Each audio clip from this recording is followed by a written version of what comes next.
سلام على ساكن الكربلاء، سلام على زينة المرتضى، سلام عليك اضطراب الهدى حسين يا حسين.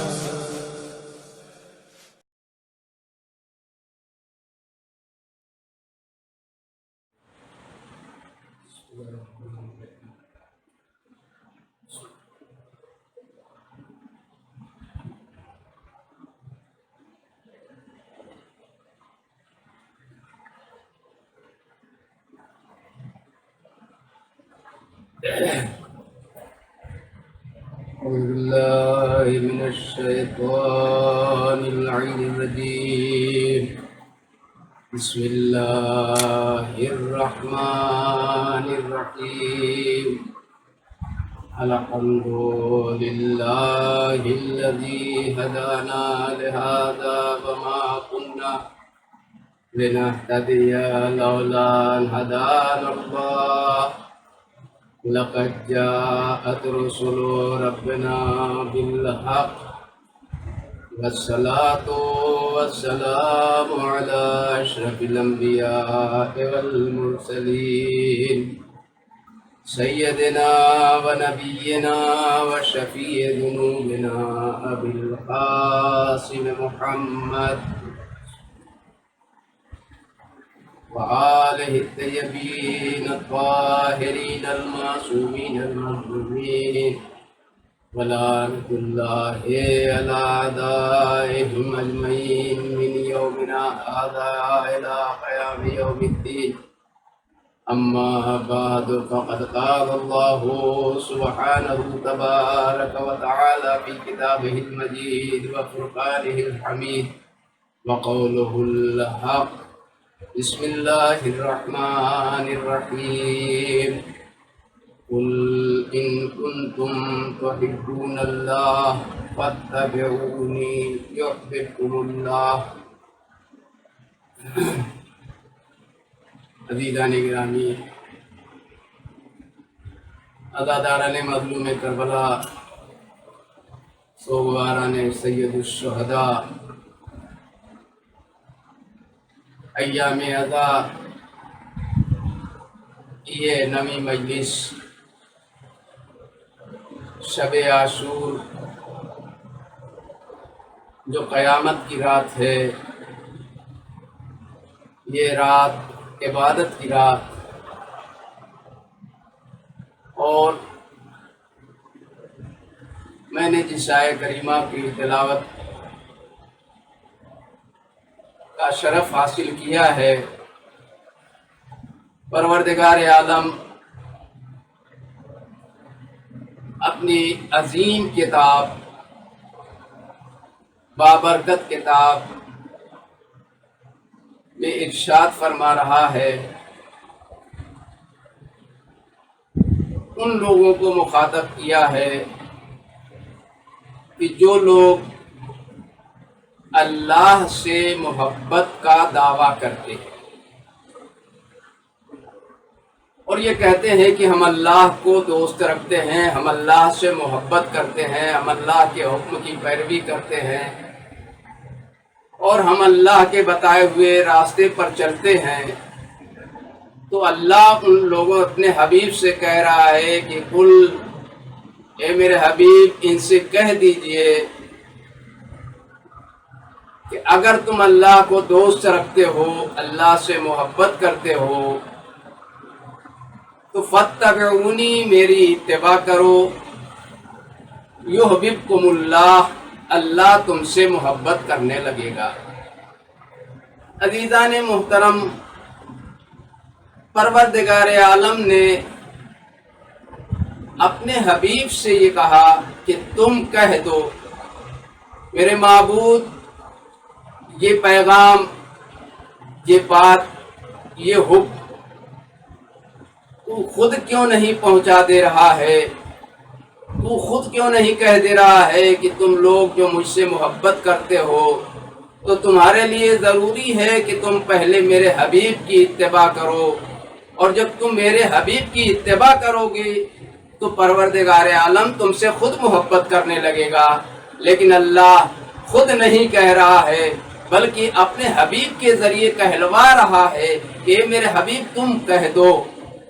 اس کا مطلب یہ ہے کہ پروردگار عالم ذریعہ بنا رہا ہے کہ اللہ تک اگر تمہیں اپنی محبت پہنچانی ہے، اللہ تک تمہیں اپنی باتیں پہنچانی ہیں، تو یاد رکھو کہ ڈائریکٹ تم اللہ تک نہیں پہنچا سکتے۔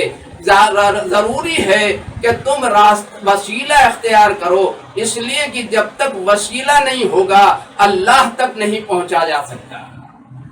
تو عزیزان محترم، اللہ نے نبی کو وسیلہ بنایا ہے، نبی کو ذریعہ بنایا ہے، اور نبی سے کہا کہ تم کہہ دو کہ تم اگر اللہ کو دوست رکھتے ہو تو فاتبعونی، میری اتباع کرو، میرے بتائے ہوئے راستے پر چلو، میرے نقش قدم کو دیکھو کہ میں کیا کر رہا ہوں۔ اب نبی کو دیکھنا ہے، نبی کی سیرت کو دیکھنا ہے، نبی کے کردار کو دیکھنا ہے، نبی کے اخلاق کو دیکھنا ہے، نبی کا کردار کیا ہے، نبی کا اخلاق کیا ہے، نبی کا کمال کیا ہے، نبی کیا کر رہے ہیں، کیسے کر رہے ہیں، کس کے لیے کر رہے ہیں، کیا کہہ رہے ہیں، کیوں کہہ رہے ہیں، کس کے لیے کہہ رہے ہیں۔ جب تک کہ ہم نبی کی عظمت کو نہیں سمجھیں گے، نبی کے قانون کو، نبی کی باتوں کو نہیں سمجھیں گے، نبی کے قول کو نہیں سمجھیں گے، نبی کے ارکان کو نہیں سمجھیں گے، نبی کے اخلاق کو نہیں سمجھیں گے،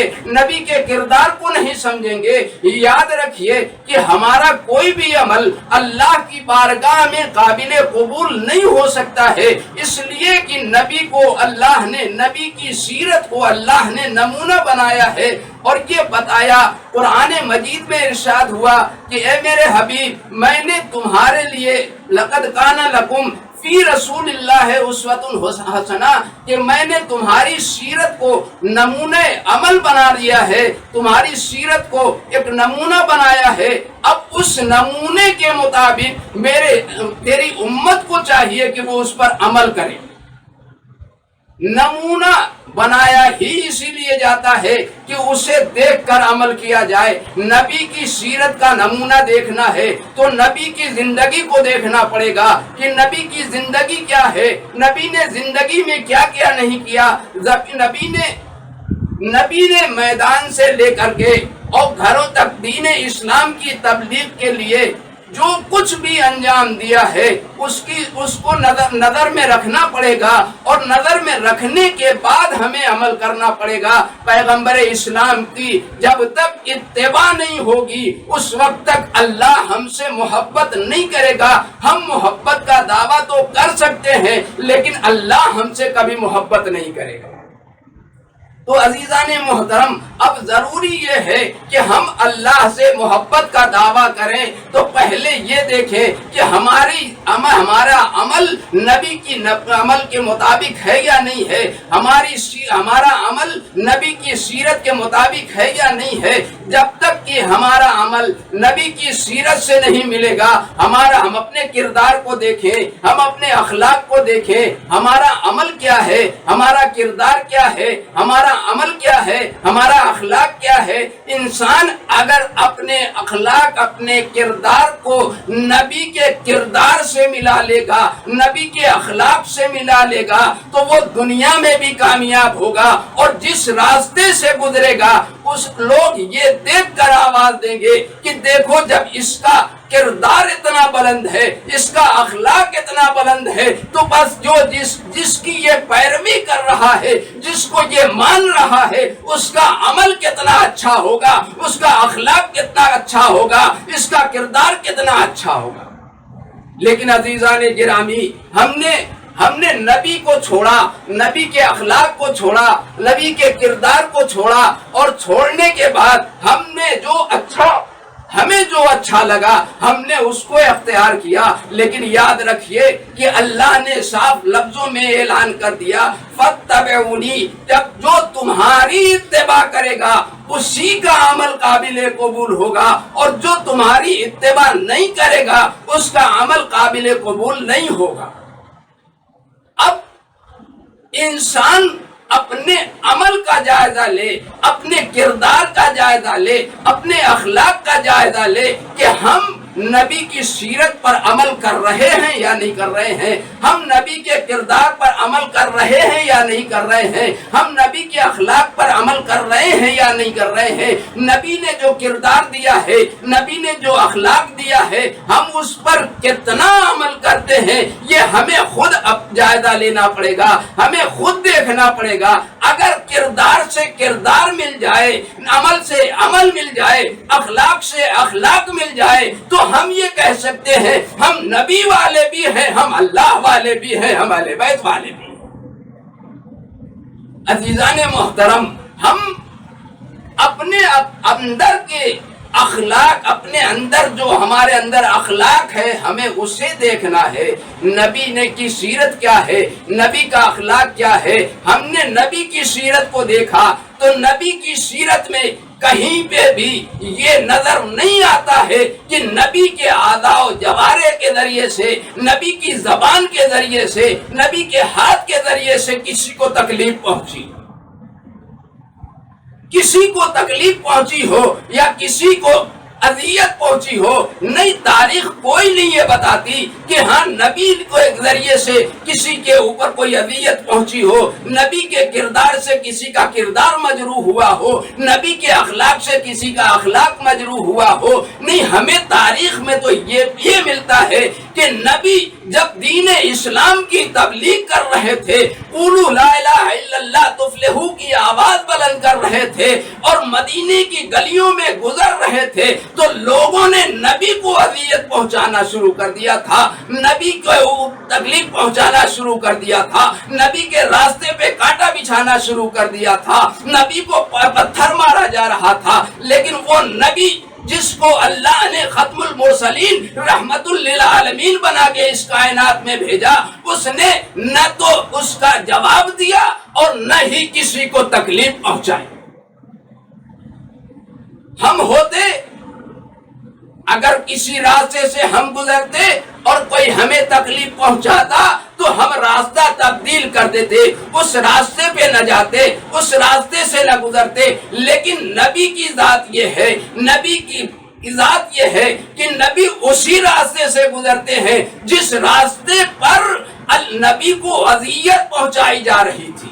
تاریخ کے واقعات میں، تاریخ میں واقعہ مشہور ہے کہ ایک ضعیفہ اپنے گھر کا پورا کرکٹ صاف کر کے رکھے رہتی تھی کہ جب نبی گزرے گا تو ہم اس کے اوپر ڈال دیں گے، اور جب نبی قولوا لا الہ الا اللہ تفلحوا کی آواز بلند کرتے ہوئے اس راستے سے گزرتے تھے تو اس کے اوپر وہ ضعیفہ کوڑا لا کے ڈال دیا کرتی تھی، نبی کے اوپر کوڑا ڈال دیتی تھی، لیکن نبی چپ چاپ چلے جاتے تھے، نبی چپ چاپ چلے جاتے تھے۔ یہ ہے نبی کا اخلاق۔ لوگوں نے کہا یا رسول اللہ آپ راستہ بدل دیجئے، یہ آپ کے اوپر روز کوڑا ڈالتی ہے، لیکن نبی نے آواز دی نہیں، میرا دین یہ ہے کہ میں اس راستے ہی پر چلوں، اسی راستے پر چلوں۔ میں حق کا پیغام پہنچانے کے لیے آیا ہوں، میں شریعت کا پیغام پہنچانے کے لیے آیا ہوں، میں اللہ کا پیغام پہنچانے کے لیے آیا ہوں، راستہ تبدیل کرنے کے لیے نہیں آیا ہوں۔ اور یہی وجہ ہے ایک دن کوڑا پڑا، دوسرے دن کوڑا پڑا، تیسرے دن کوڑا پڑا، لیکن نبی اسی راستے سے گزرتے رہے۔ نبی نے راستہ بدل نہیں، تبدیل کیا، نبی نے وہ راستہ نہیں چھوڑا، لیکن جب اسی راستے پہ دوسری بار جب اسی راستے سے گزرے اور کوڑا نہیں آیا تو اب رسول کھڑے ہو گئے، رسول ٹھہر گئے، اور ٹھہرنے کے بعد پوچھا یہ بتاؤ کہ آخر وہ کوڑا پھینکنے والی آج کوڑا کیوں نہیں پھینکا؟ اس نے آج اس نے کوڑا ہمارے اوپر کیوں نہیں ڈالا؟ تو لوگوں نے بتایا کہ یا رسول اللہ آج اس کی طبیعت خراب ہے، نبی ہم ہوتے، آپ ہوتے تو خوش ہو جاتے، چلو ہمارے اوپر کوڑا نہیں پڑا، ہم نکل جاتے،